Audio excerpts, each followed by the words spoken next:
Omulamuzi Lawrence Gidudu wa kkooti ewozesa abalyake n'abakenuzi Ekkoolo atandise okuwulira emisango egivunaanibwa minisita akola guno na guli yingini Abraham James Byandaala ne bannaabala 6 bwe bagayibwa okwesa obi ofiisi ne bafiiza gavumenti ssente eswambu 24.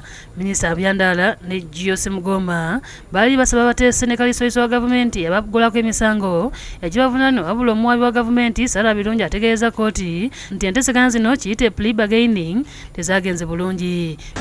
Jijjinga alina ekirowoozo nti nooza omuntu ogenda for plea bargaining oba ogenze kusaba kuyamba kukendeerezaako so nga purpose yakulaba ebintu ebiyinza okukkiriziganyaako trial nebeera cut short.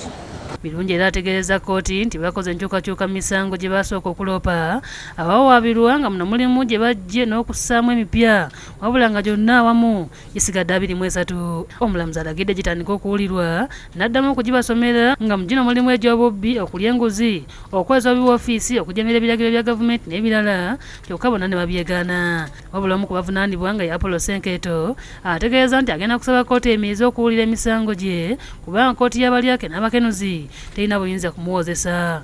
Olw'okubanga mu mateeka buli musango okuteekwa okuwulirizibwa mu kitundu gye guba guddiziddwa. Kati singa oba agreement ebanga parties za mu America gayinza okuba nga jurisdiction yalibadde yeeri ye point gy'ayagala okutwala mu kkooti naye omulamuzi n'amugamba nti tetuyinza kulinda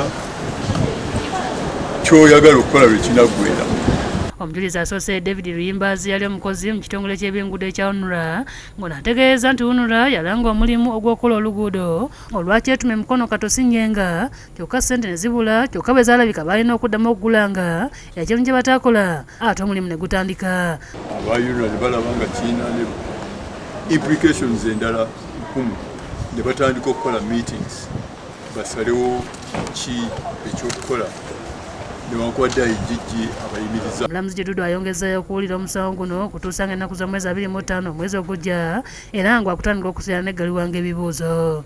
Judith Nalugwa ne Josephine Senfuma be bakusakidde eggulu lino ku lwa Bukedde TV.